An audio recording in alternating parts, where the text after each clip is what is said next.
Hello and welcome to the fourth Instructional Story Design Roundtable. Today's roundtable is focused on script writing.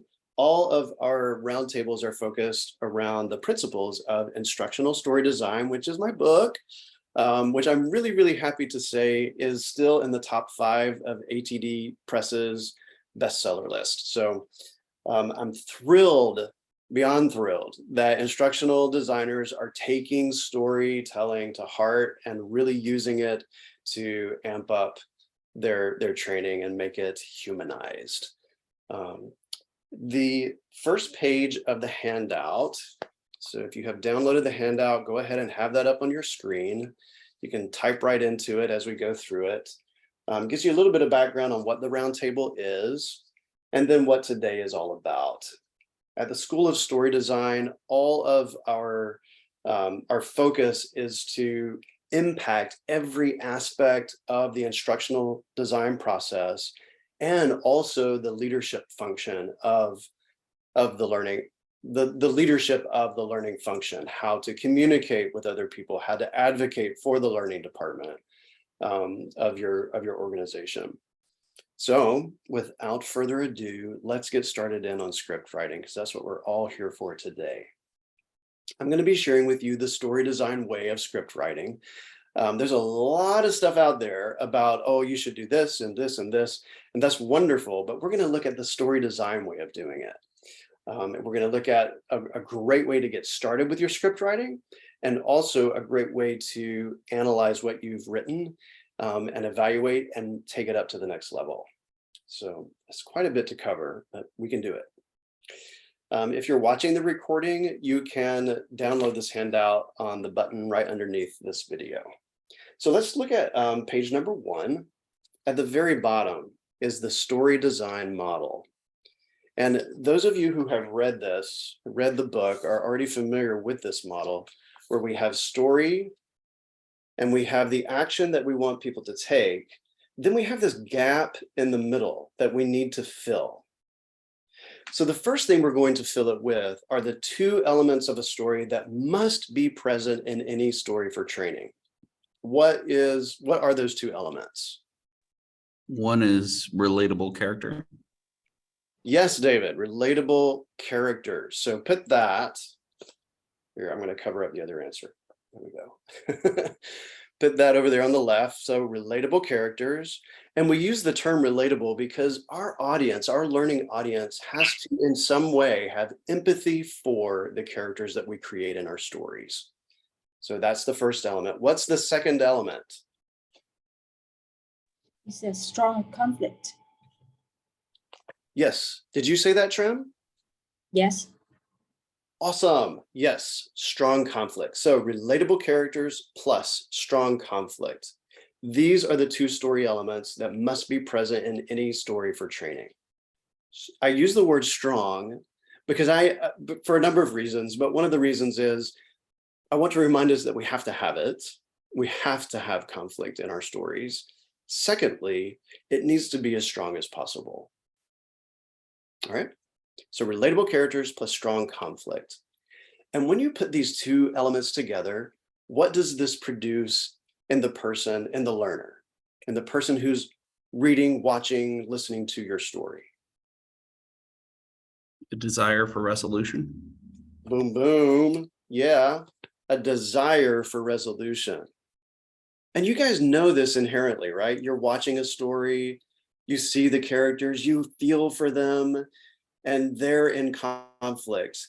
And what do you have? You have this desire for resolution. You want to see this problem get resolved. So that's a wonderful thing. And when the story has produced that desire for resolution, it's done its job. It has done its job in the training. Now we have this gap, right? We still haven't connected it to the action that we want people to take. What fills in that gap? Training. Yeah. Was that Christina? It was. Christina, it's so good to see you again, too. Nice to see you. So yes, instruction. So you put relatable characters into strong conflict, which produces a desire for resolution. Instruction completes, then now they're open, right? They're ready to receive instruction. And that instruction will come in the form of activities, right?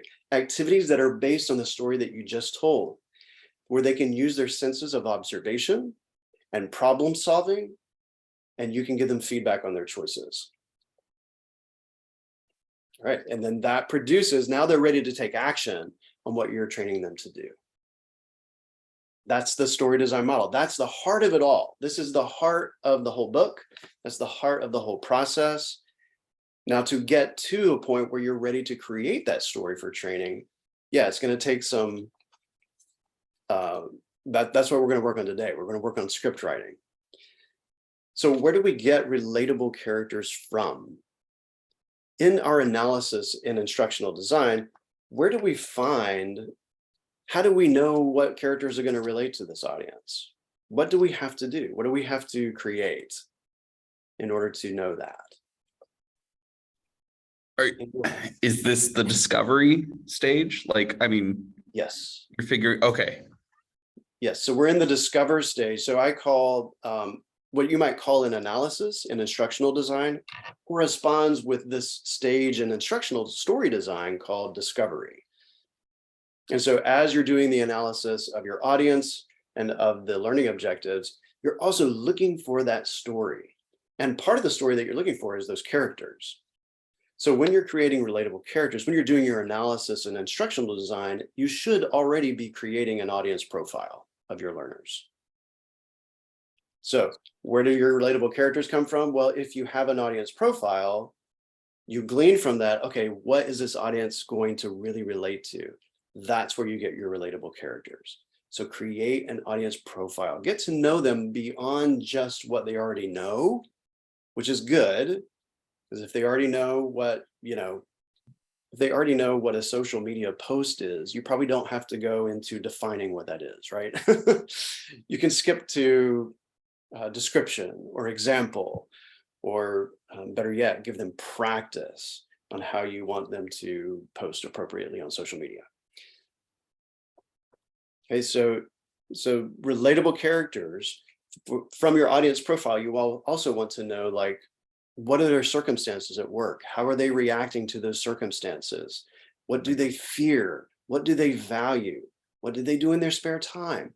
Get to know them as a people, right? More than just intellectual, but also emotional, what are they going through emotionally? That's going to help you create relatable characters. Then you have strong conflict.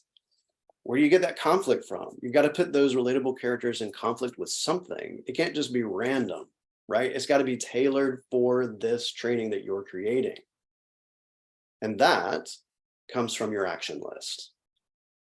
You might call it task list, learning objectives. I call it an action list. Div calls it an action list. My team calls it an action list. My stakeholders call it an action list, because I want everybody to remember that we are training people to do something. We're training them to do, not be aware of, not understand, not know, do. We're training them to do things. So in order to get to script writing, I've got to provide for you the analysis for the story that we're going to write in this session. So turn to page 2 of the handout, and at the top it says, who is your audience? And I'd like for you to read that, and I'd also like you to read the section called what action should your learning audience take? I'm going to give you 2 minutes to read it to yourself quietly, and then I'll ask you a couple of questions afterwards to make sure that we are clear about who we're about to train and the story that we're going to create for this particular audience. All right, ready? Begin.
Okay, 1 minute left.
Okay.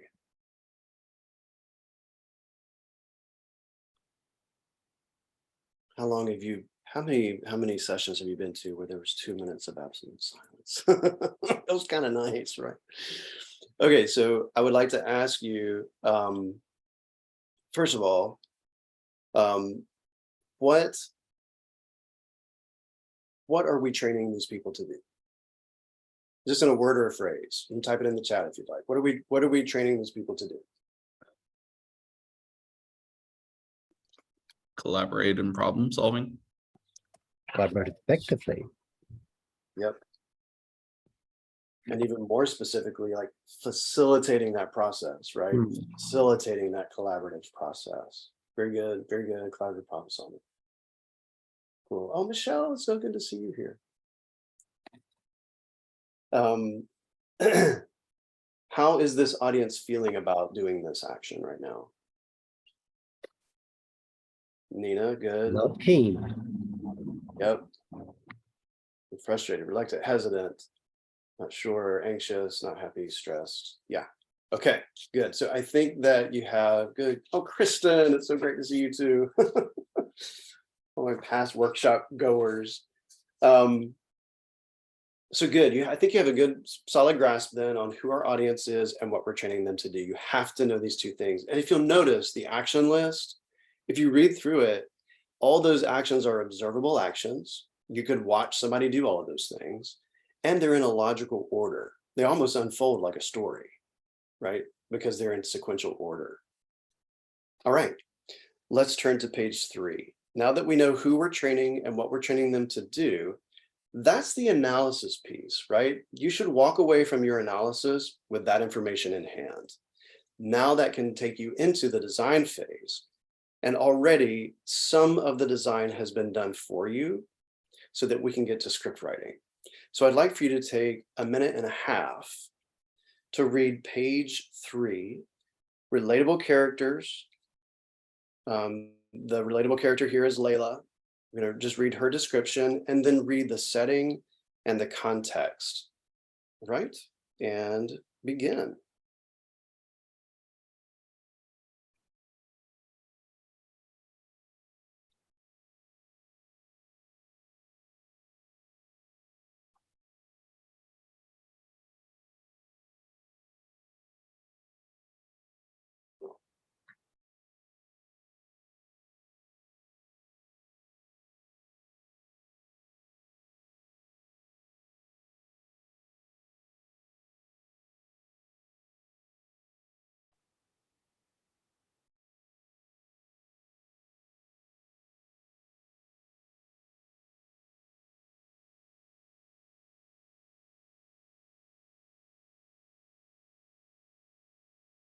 Okay, 30 more seconds.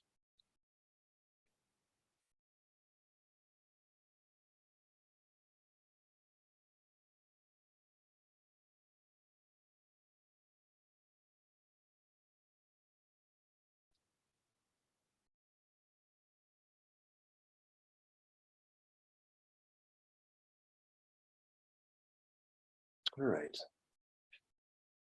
Ask you a couple of questions. Where in this story that we're going to be writing, where does the meeting take place? Online.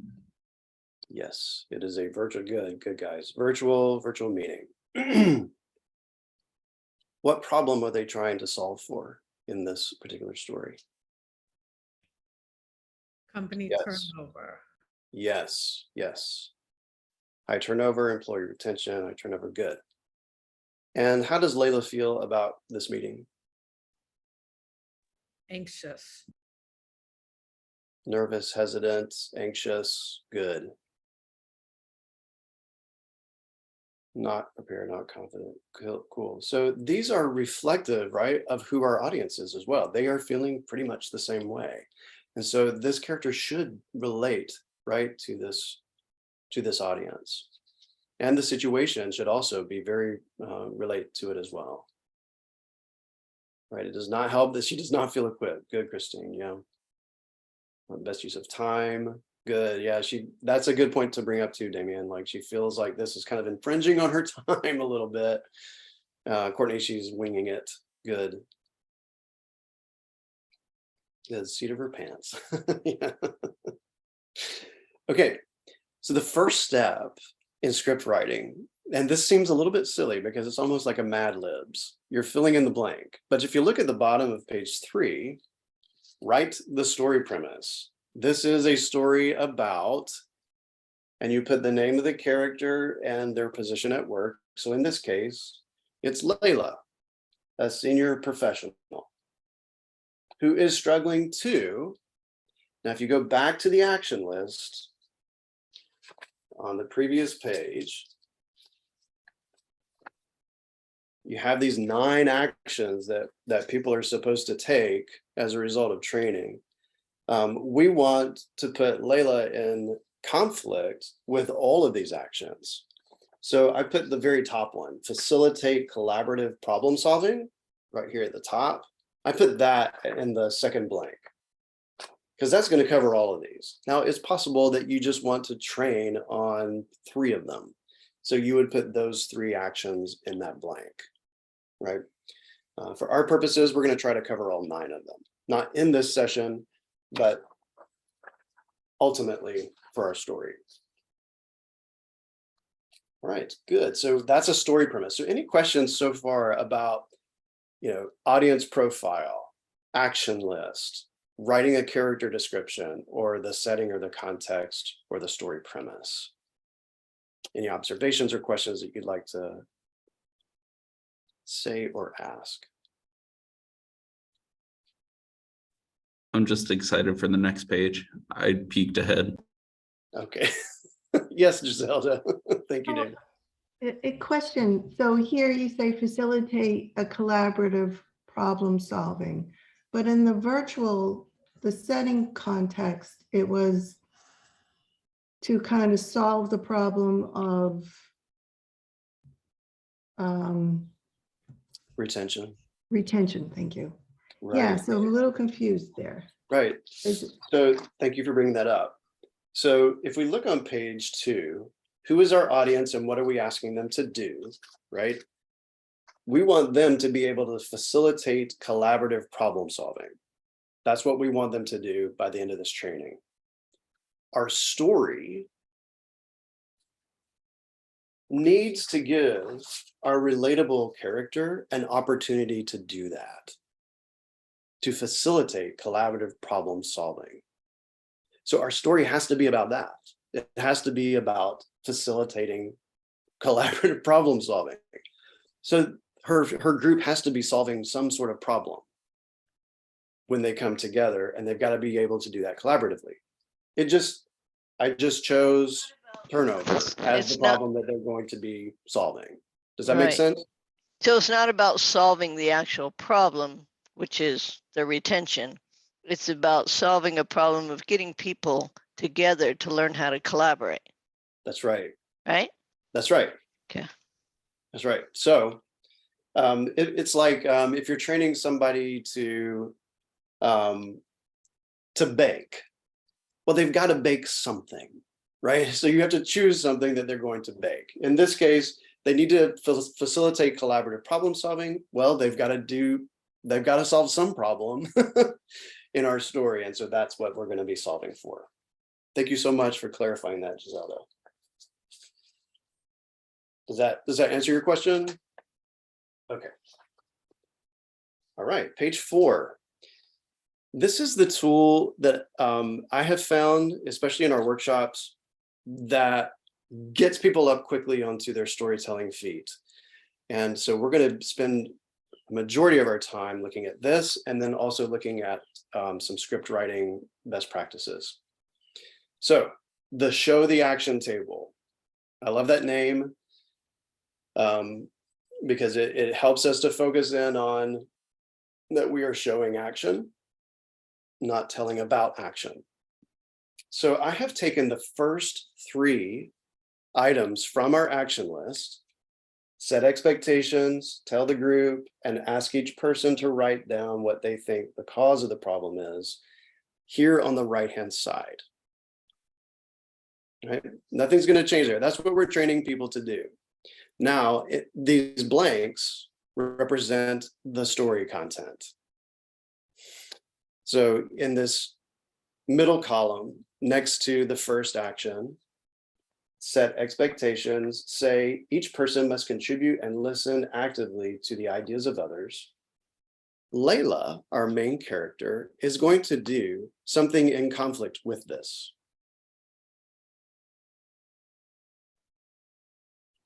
And she's going to do it for a reason. That's the last column. Why does she do it? She's not just, a villain. Like, there's reasons why. You can go to that audience profile and see, why she might do something that's in conflict with this. Okay, so I would like for you in breakout groups to come up with ideas for each one of these blanks, or all 6 blanks. What action is Layla doing in conflict with the action on the left, and why is she doing it?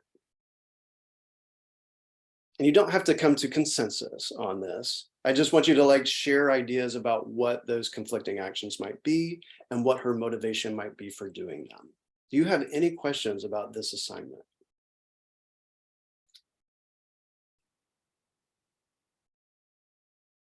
Oh, we're quick.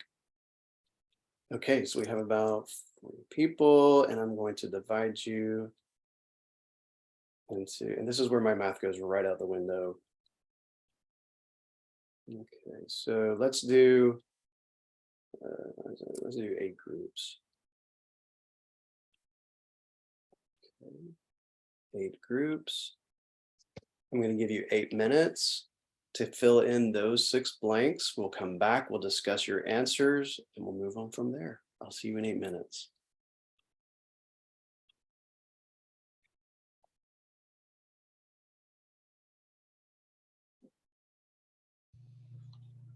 This meeting is being recorded. Hello and welcome back from the breakouts.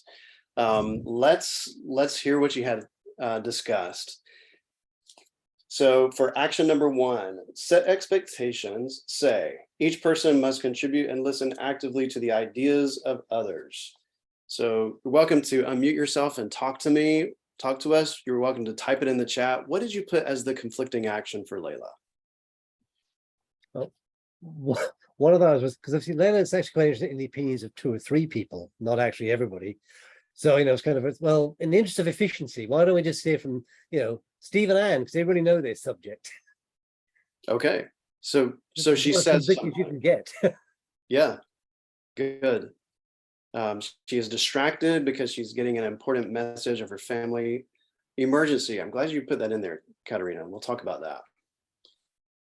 2 to 3 people dominate the conversation. Anybody else? People talking over each other. Okay, and that's for this first one? Yes. Okay.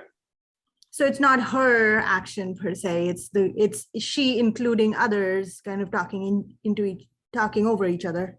Okay. Could you clarify when we're filling something like this out? Are we now putting the conflicting action that the character is going to complete in the story? Because I read it as maybe what we're going to have her doing. So she would be the only one speaking, and then maybe someone else goes to speak and she interrupts them, or are we just pulling out the information from the page before? Okay, you guys are bringing up all the right things. Okay. First of all, yes. What goes in here is what Layla does. Okay. This is what Layla does. This is what we watch her or hear her do. Okay. And then Katarina, let me speak to about getting an important message for a family emergency. If that is a problem in the organization, that's happening all the time, then okay, that might be included. But if external pressures become so powerful that they distract us from the action list, then it's going to override, right? It's going to override. We're going to be more emotionally concerned about the family emergency than we are about this action list. So that's something that's a pitfall sometimes that we can get into, is that we bring in all these external pressures. It's good to bring in external pressures, but they need to be like pretty common to everybody. And then 2 or 3 people dominating the conversation, Kristen, that will probably show itself in the story somewhere, but those are things that other people are doing as a result of Layla's facilitation skills. So you guys are putting multitasking. She stops others while they are talking. And yeah, so good. Let me share with you. Okay, so why is she doing it? Let me ask that as well. Motivation. Why is she doing this action? So in my group, we actually make a lot of conflicting actions. So that was we spent the whole time mainly. So we put that she doesn't have the skills to facilitate the meeting, right? She's asked, she's trying her best, but she's rushing and she didn't prepare, right? She didn't get feedback and from the group. So she's also kind of lost. I'm doing it because she's trying her best, but she's unprepared. Yes. Yeah, good. So that helps us to relate to her a bit more. We can relate to somebody who doesn't feel prepared. It's a little harder to relate to somebody who's just spitefully not facilitating well, right? So very nice. Good. That helps us to connect with her as a human, because these same people, remember, she represents our audience. So we want to treat them respectfully, right? We want to treat them like humans too. Good. Yeah, fake it till you make it attitude. That's good, Christine. Okay. Since you already have brought up like almost all of the kind of common pitfalls, let's take a look at each of these actions individually. Okay. So just give me a thumbs up if you see my screen. Okay, thank you. So on the left, you have set expectations. Each person must contribute and listen actively to the ideas of others. The reason why I think she's doing it is very similar to yours. She thinks she knows what collaboration is. She thinks everyone else knows what it is too. She's just doing what she learned from others. The conflicting action could be she skips right to fixing the problem. This isn't the best conflicting action, but it's a start, right? Instead of, look at the action on the left, set expectations, right? Instead of doing that, she skips right to fixing the problem. Instead of defining the problem as best she can, she loosely defines the problem, right? We're getting a bit more specific than, doesn't know how to facilitate. Many people are talking all at once. Like, those are good things to keep in mind because you can see those things unfolding. But let's look at each action individually and put her into conflict with that specific action. She thinks the reason why she's loosely defining the problem is she thinks that she's stating the obvious and doesn't feel like going into detail is really needed. And then lastly, ask each person to write down what they think the cause of the problem is based on experience or data. Instead, she opens the floor to anybody to speak what they think the problem is without properly setting the context. That's what I mean by a conflicting action. It's something very specific to the action on the left. And she's doing this because she's just seen it done that many times, and she's just parroting what other people do.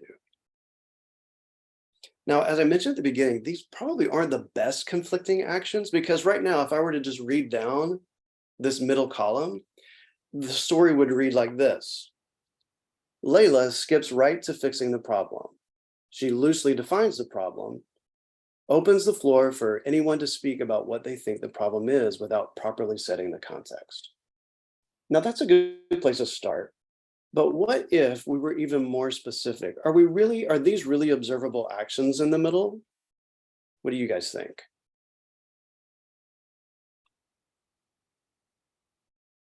Not so much. I think there's a way you can make the action more concrete.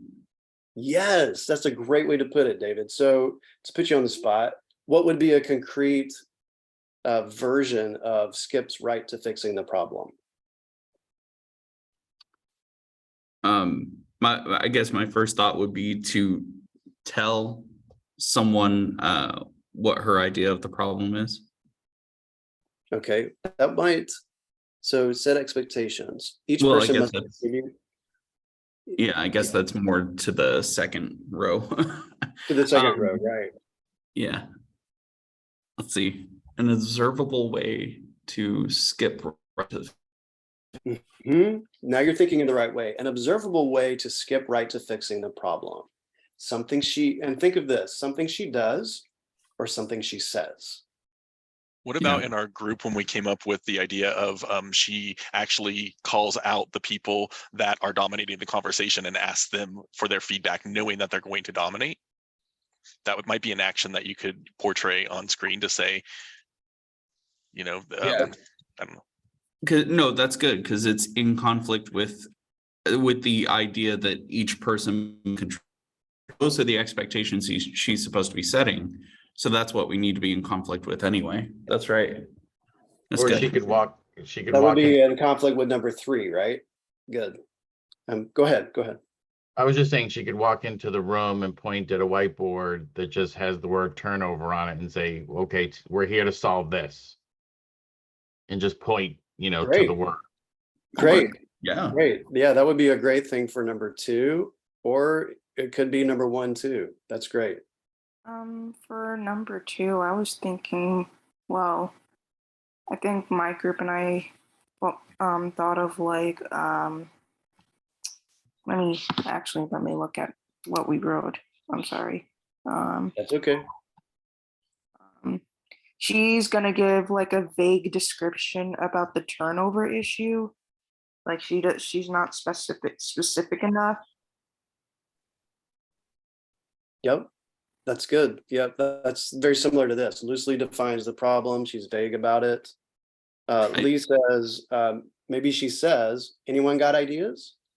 Or Div, I think we're having a high turnover rate because it would be good for number 2, probably. Good. So more interaction with the people in the group, letting them come up with the ideas and going forward with that. We also mentioned like just not providing enough details to get started. So without that, it's hard to start at a certain point. Great. I think an observable observable knows why they're here. Go ahead. Come in and say like, okay, everyone knows why they're here. Yeah. Oh, We all know why we're here. Let's get going. Yeah. I was gonna say maybe some of the group tries to like set expectations and she shuts them down. Yep. Good. So a lot of your suggestions are telling us about the action, right? But we want action, right? So instead of, and you've given some really good examples here, especially in your quotes. So let's look at the first one. Skips right to fixing the problem. That's a good one, Stacy. Welcomes everyone to the session. Says, You know why we're here today. Let's get started and fix this problem collaboratively. I think one of you already said something to that nature, right? That's in direct conflict with number one. And it's immediate. Like we can watch her doing this. We can watch her say, hey, everybody, welcome. You know why we're here today. Let's get started and fix this problem collaboratively. Right? Number two, what would be a good alternative to loosely defines the problem could be another quote. We have a problem with retention. We need to stop the bleeding. We have to do a better job hanging on to our people. Isn't that kind of loosely defining the problem? Didn't she just do that? Didn't we just hear her say that? That's the kind of observable action I'm talking about. Especially the last sentence where it says we have got to do a better job of hanging on to our people. Who Yes. exactly is our people? Yep. Terrific. Good observation. What about number three? So, anybody have any ideas why this is happening? So instead of asking each person to write down what they think, she just throws it out there for everybody. But we're not telling you, we're not saying she throws it out there to everybody. We're actually giving her words that we can watch her say, listen to her say. Now what do we have? Let's read down the middle column now. Layla welcomes everyone to the session. She says, you know why we're here today. Let's get started and fix this problem collaboratively. We have a problem with retention and we really need to stop the bleeding. We've got to do a better job hanging on to our people. So, anybody have any ideas why this is happening? Boom, we have just watched Layla do something in conflict with all the actions on the left, and it's immediate, and we hear her saying it. Michelle, you have a question? I do.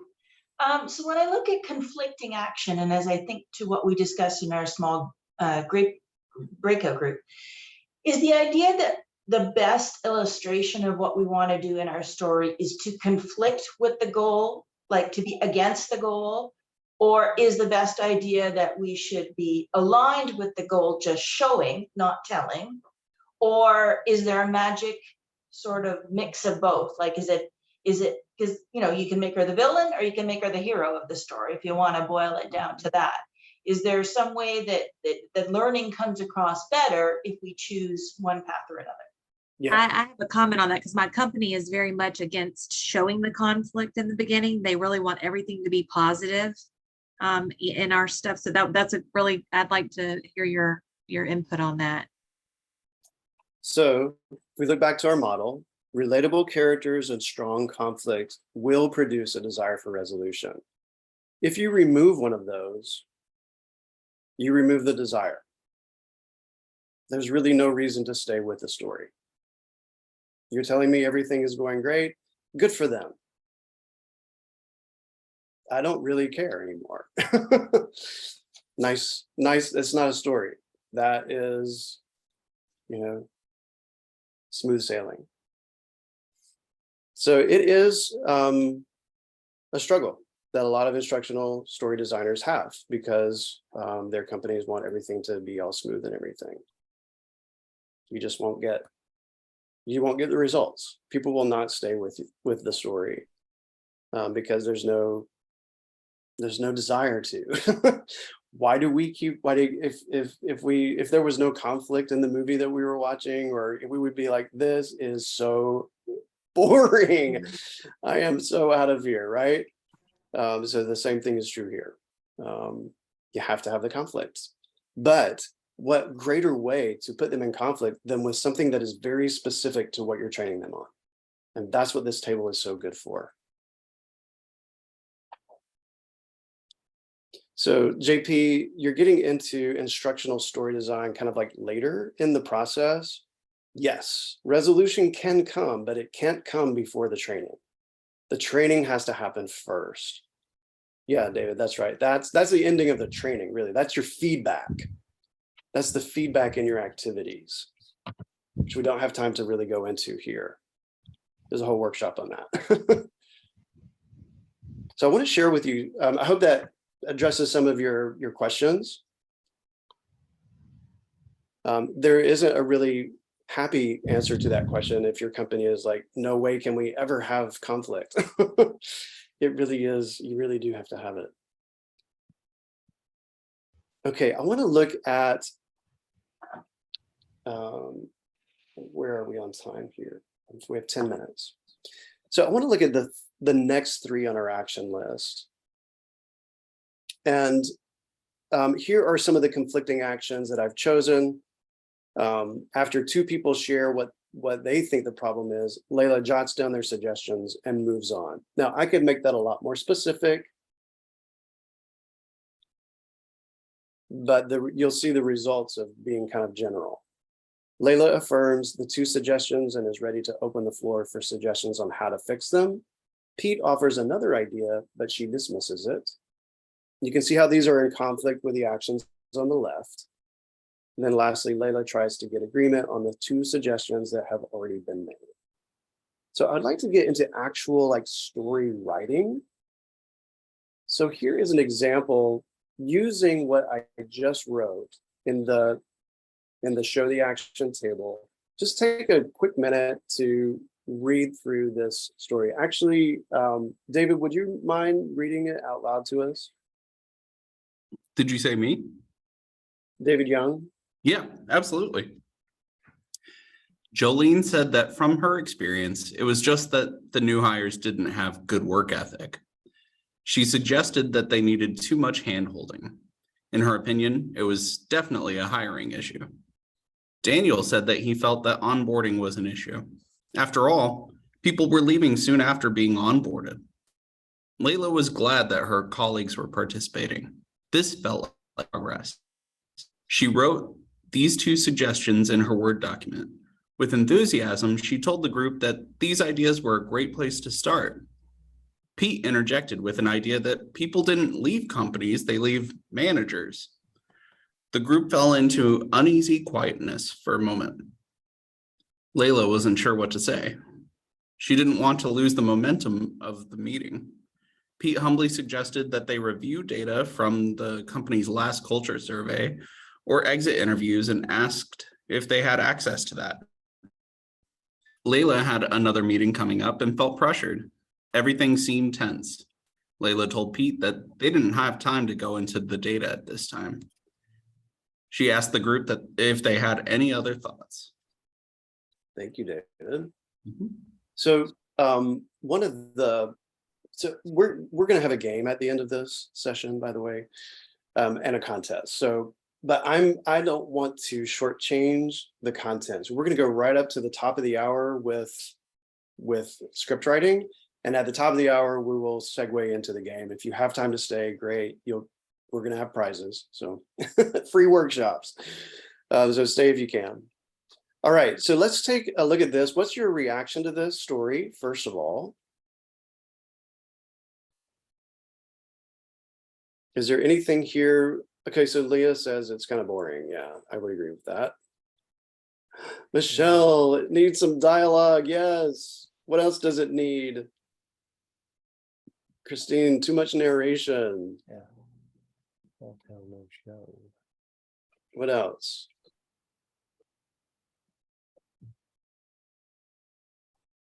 Anything else? Need some action and some people's expressions. Jolene does not seem to say the things we might. Oh, wait. Jolene does seem to say things we might hear at a meeting. Okay, good. We're not really hearing her say them, right? We're this being told that she's saying it. Exactly, Alicia. We're being told Layla's feelings instead of seeing it. Boom, boom, boom. Exactly. That is so good. Heightened attention on the pain points of leaving managers, lacks emotion, needs more description of the actions of the group members. Okay. No empathy in action. Leah, that's from the Beyond workshop. She doesn't care. Good. Okay, so just grammatically, I'm going to ask you what one grammatical thing will absolutely transform this from the very outset. Present.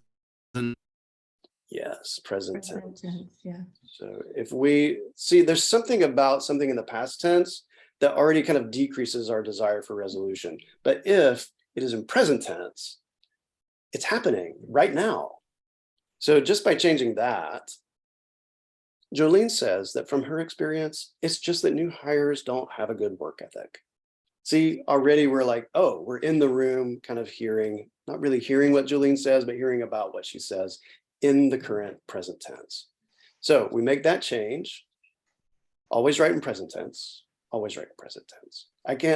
There's very few times when you should write in past tense for a story for training. And you will flip-flop. You will start in present tense and you'll end up in past tense. It's okay, I do it too, but it's an easy fix. So let's look at this first 3 sentences.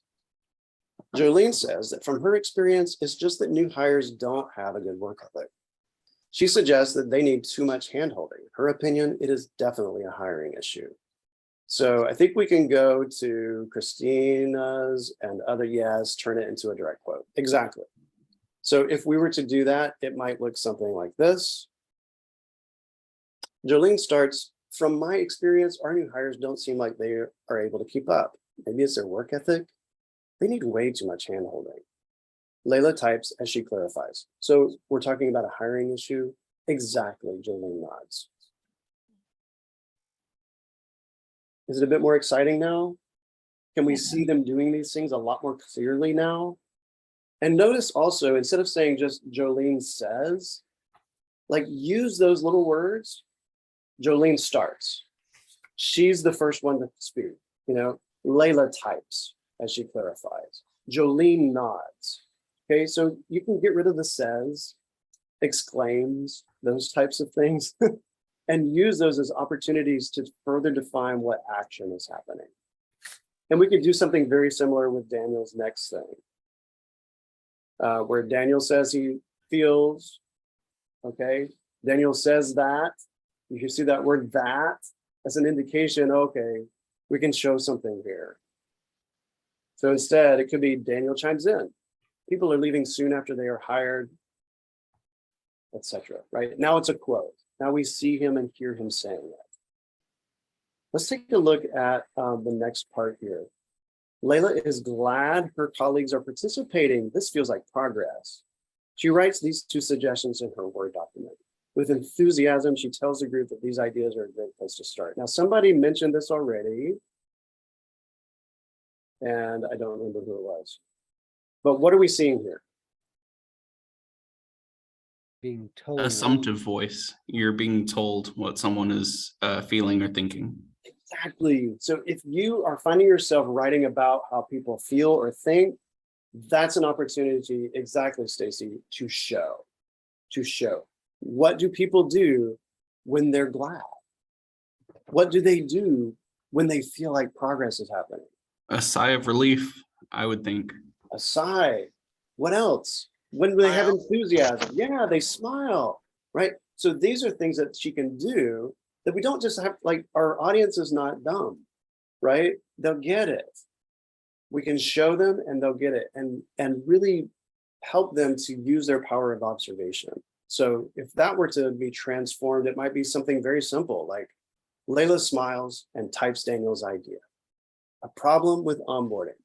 These are great ideas. Good. So Michelle, you bring us to a very good point. So we got rid of an adverb and an adjective.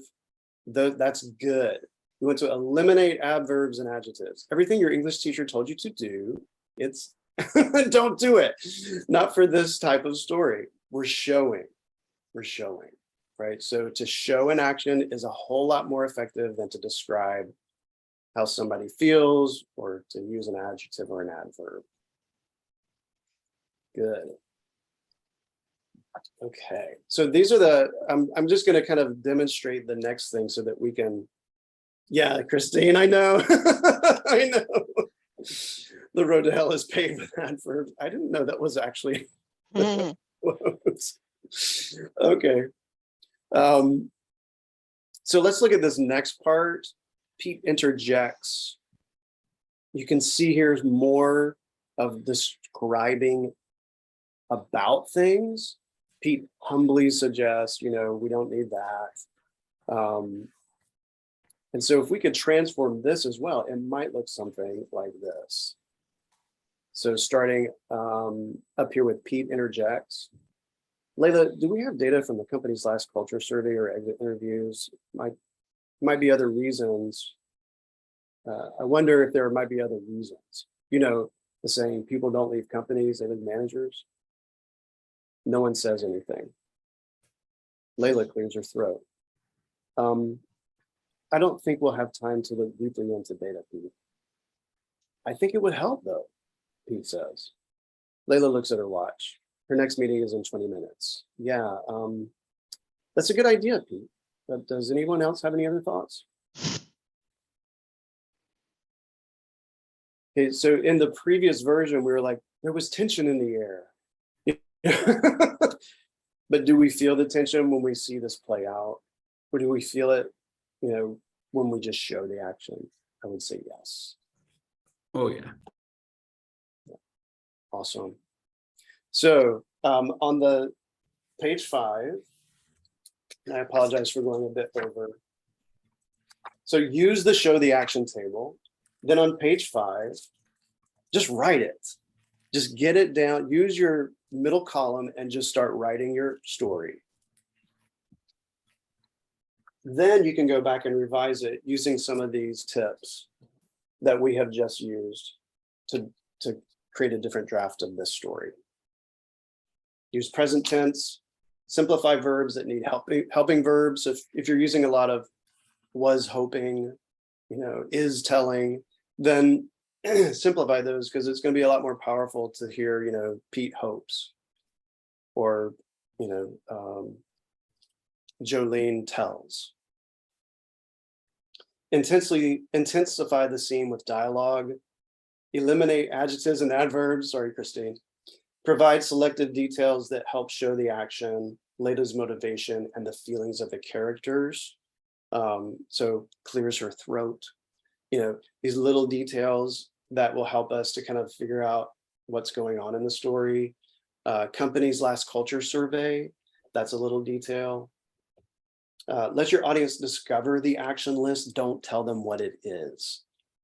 Don't tell them what the action list is, because in the subsequent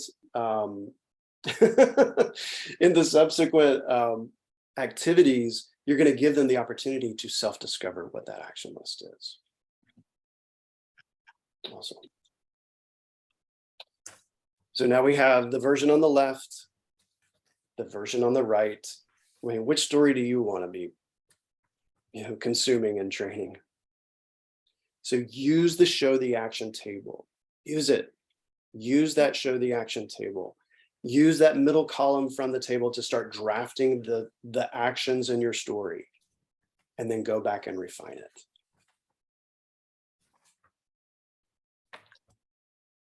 All right. Before we go into our game and our contest, does anybody have observations or questions that they would like to ask or say about this process? It's to remember that, you can go to someone if you have questions about how the language turns more active, how the language becomes more present. It's not, by far, it's not a natural thing for most of us. Like you said, our English teachers taught us something completely different.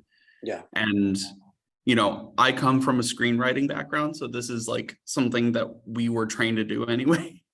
Yeah. But not everyone, gets to write in present tense first. They don't get the chance about between assumptive voice and present, present action. So definitely refer to people, definitely reach out and say, hey, how does this make you feel? Does this feel present? Does this feel, you can get an audience.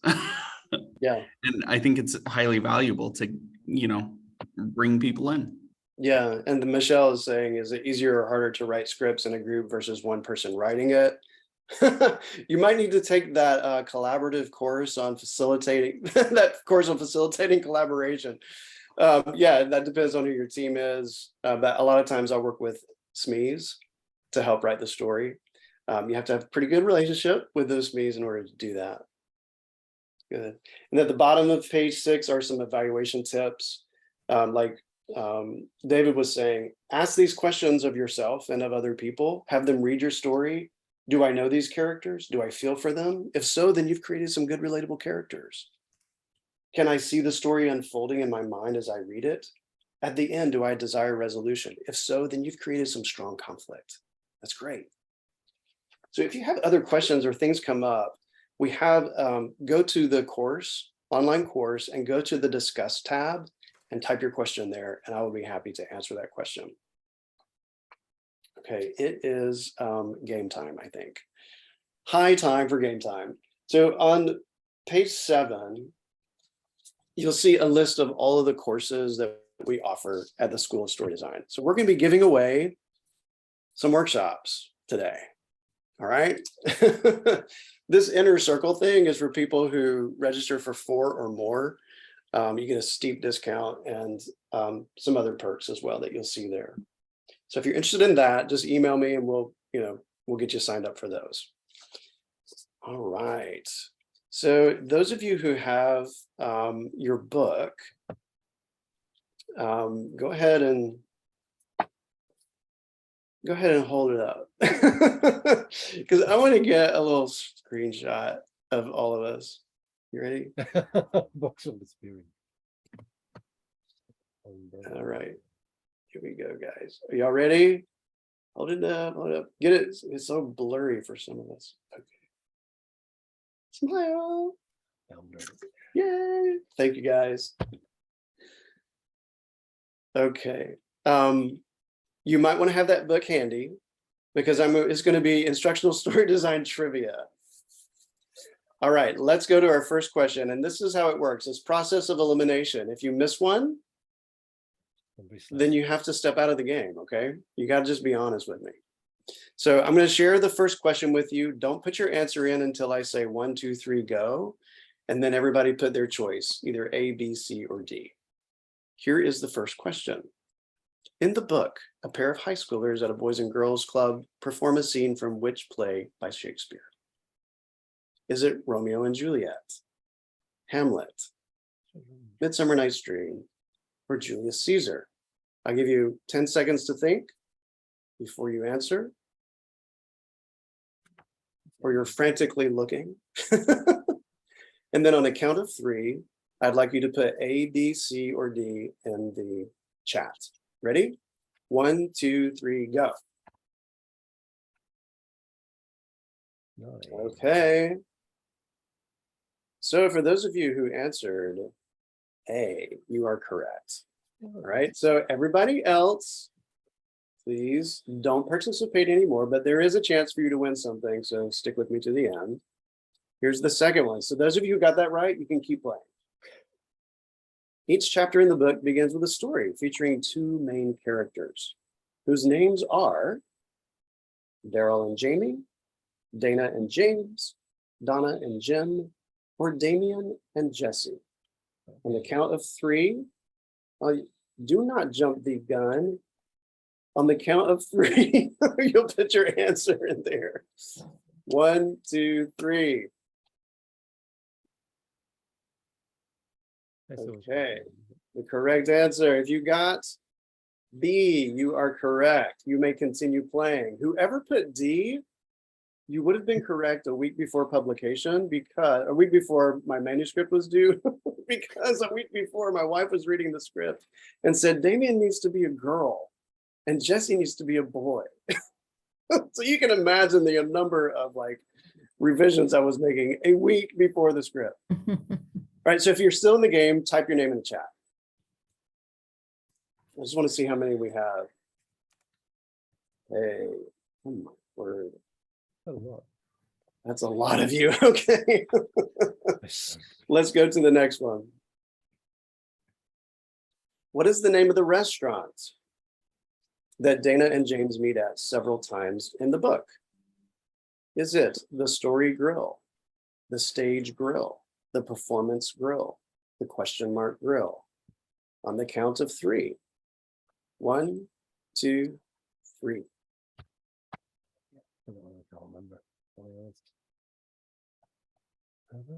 Okay, the votes are in. Stacy is looking in the book. Here we go. That's okay. It's open book. So the question mark grill. All right, if you got that correct, if you've gotten all 3 correct, just type your name in the chat. Kim, David, Stacy, anybody else? Christine. All right, guys, last question. Here we go. Come on. One chapter provides story-based training, case studies from all but one of these popular brands. Really cool story-based training examples. PepsiCo, Southwest Airlines, Pizza Hut, Frito-Lay. Which one is not included in the book? 1, 2, 3.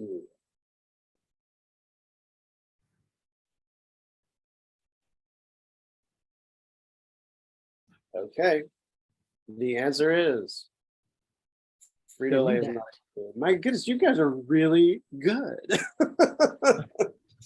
All right, so for those of you who got all 4 questions correct, you get to choose from one of these workshops, and you can email. So you can go to the schoolofstorydesign.com, click on courses, and choose which workshop you want, choose the date, send me the name and the date of the workshop you want, and say, hey, I won the game, and we'll register you for that. If you are a leader, you're an L&D leader, and you'd rather take one of these courses, you can also register for one of those. All right. The second way that you can win is on page 8. You can complete the story, show the action worksheet for all 9 actions for the story about Layla. And then write the story and then rewrite it. And then submit your story, and I'll show you how to submit the story. And you'll get all 4 of these workshops. You get the Beyond Story Production workshop, the Instructional Story Design workshop, the Visual Design for IDs, and also the Sound of Stories, which is a workshop on audio. So let me share with you how to submit your story. Thank you guys for sticking with me. When you go to the course, so here in the course, you'll see at the top, path, and over here is discuss. That's where you can post your questions regarding script writing. And down here, you know what? I think I need to actually undraft this and make it live. So just give me a second.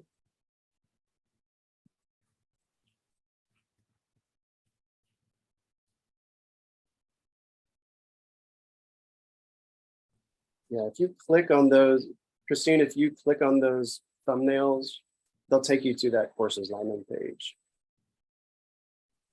So Stacy, that is one of the restrictions, is that it has to be this story.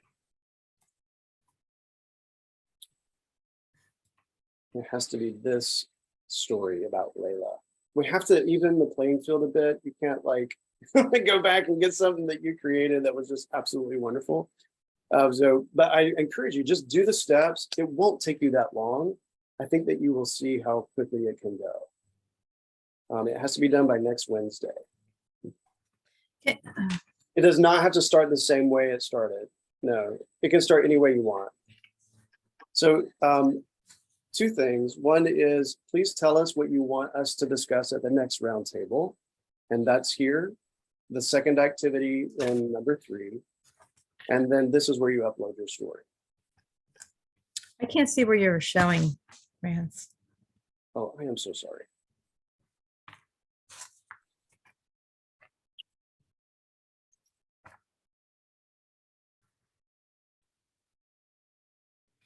Just a moment.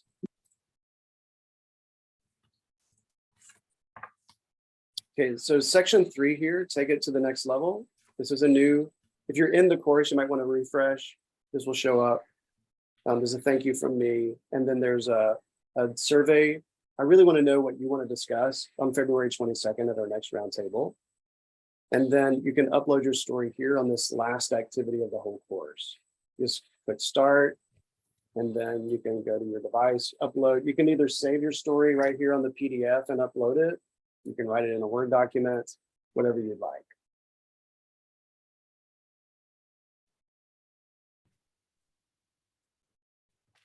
And then, yeah. So let's see. So yeah, if you submit your story and it gets picked as the winner, you will win the pack, all 4 of those workshops.